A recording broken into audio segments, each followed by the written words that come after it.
Trent Brown back on a 2-year contract. Felt like after La'el Collins signed with the Bengals yesterday that the Patriots then pivoted back to Brown and made this thing happen with Trent, who was out in Seattle and getting courted by the Seahawks. He ends up coming back to the Patriots. It's where he's played his best ball. The Patriots have certainly been a better team with him on the field, but this doesn't come without some injury risk. And I don't think that you can put all your eggs in the Trent Brown basket just because of his recent injury history. Sure, but I ultimately really like the deal. We still haven't gotten the money on it, have we? No. Or did I miss that? No? Okay. But yeah, no, they need it. You don't want to have to overhaul your offensive line. That's another starter coming back. I said this on whenever the last show we did was Thursday. I wanted whoever they signed at right tackle on a multi-year deal because I think having to replace 2 tackles next offseason with Wynn on a contract here, that's a very tall task.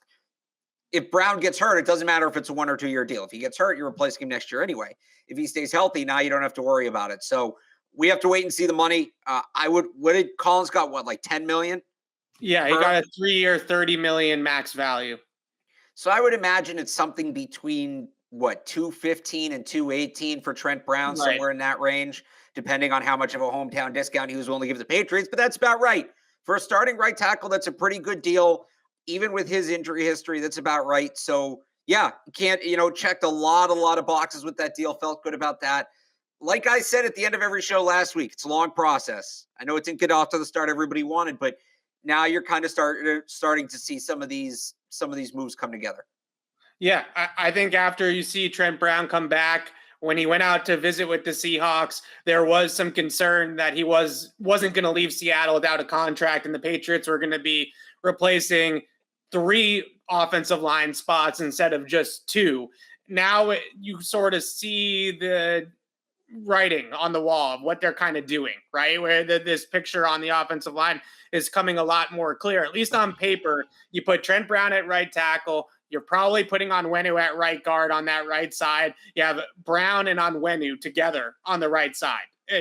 Good luck trying to get that, those 2 guys from moving the line of scrimmage, right? If you're opposing defensive line and the Patriots are running the football off the right-hand side with both those guys over there, that's 340 plus 380, 800 pounds of mass. I mean, that's a big side to form there with those 2 guys. That's going to be really difficult to deal with. Now it puts the Patriots in a situation where they basically only have the left guard spot to fill, or one of the guard spots, depending on where they decide to put Onwenu. This feels a lot better than when we came on the show post Shaq Mason trade, and there was a lot of things floating around in the air. We didn't exactly know what this offensive line was going to look like. Now, I don't want to ignore the fact that Trent Brown has not played a full season since 2018. He's played 26 out of 50 games in the last 3 years, played 9 games last year for the Patriots. Again, they were noticeably better statistically and just from the eye test when he was out there last year. He's a good football player. We know that. They still need to hedge their bets here, right? I mean, they still need to bring in another guy that either can play on the right side at right tackle or allow Onwenu to kick back out to right tackle if need be, or something along those lines. Yeah, and I still think tackles are pretty significant need in the draft. I think you have a couple of guys in this class that realistically could play either side in the NFL.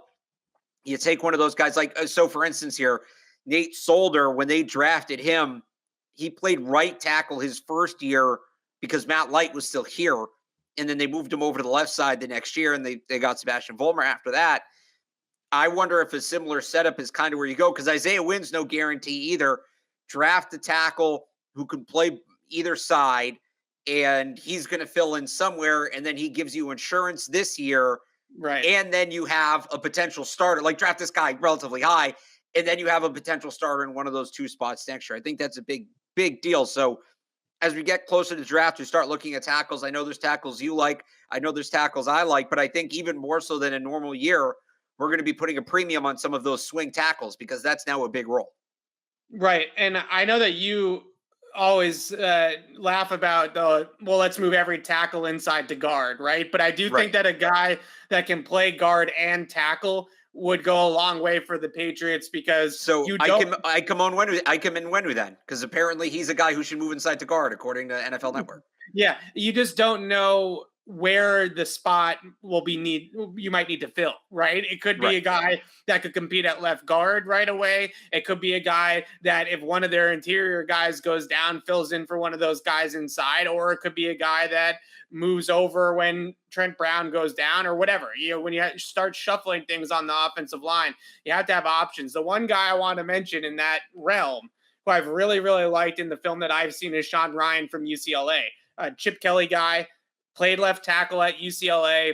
One of those guys, Alex, I'm sorry, that a lot of people project to move inside to guard just because of his range and limitations in terms of protecting his edge out at tackle. But he can play tackle and he can play guard at a high level. Those are the types of guys that I would look for in the draft. If they're not going to go early top 50 pick with a Trevor Penning or a Bernard Raymond to check that box, right? And say, we have our left tackle for the next 5 years, right? If they're not going in that direction and they're going more for the guys that have starter potential, they'll find a place to start them down the road. But more importantly, now their insurance policies for different spots along the offensive line. I like a guy like Ryan. I know, Parham from Memphis is more of a guard prospect, but he's somebody that a lot of people like because he's got that 3 interior versatility, can play both guard spots and center. There are also some guys in free agency that I still like. One of them, the Patriots hosted today, and Ryan Bates. He's going home now without a contract, but that's by design. He's going to go on another visit later on in the week and then come to a decision and make a decision based off of that. But he had a great visit from what I'm told with the Patriots, met with a bunch of people and enjoyed his time there today. We'll have a little bit of a visit that had, kind of come to a decision of who's going to sign the offer sheet with and then go throughout the process there. Do you like Bates, who they had in today, and maybe some of the other free agents that are still out there on the market? Yeah, but I don't, in terms of what you're talking about, like with depth, Bates you're bringing in to start at left tackle. You're not bringing in Bates to hedge your bets, right? Left guard, right. Yeah. Right. In that, or what I say, left tackle, left guard. Yeah. So in that sense, I like them because I think they need a starting guard. And right now, if they don't sign him, it feels like they're addressing that need through the draft. Now that's another pick you need to make in April that you don't maybe have the assets for. So I'm all for signing an NFL-ready guard. It's a relatively affordable position. I'm all for signing an NFL-ready guard to fill out that starting group. Yeah, but in terms of what you're saying of they need to make sure they have versatility and depth up front, again, I agree with that. That's not why you're signing Bates, though. You're signing Bates to be the 5th starter, and then you bump Ferentz back, and now Ferentz is your top backup guard unless William Sherman has made tremendous strides this offseason, et cetera, et cetera. Thanks for watching our content of the 6-time Super Bowl champion New England Patriots. Please subscribe to my podcast, Patriots Beat, on our YouTube channel, Patriots Press Pass, or wherever you get your podcasts for a lot more exclusive content right here on the CLNS Media Network.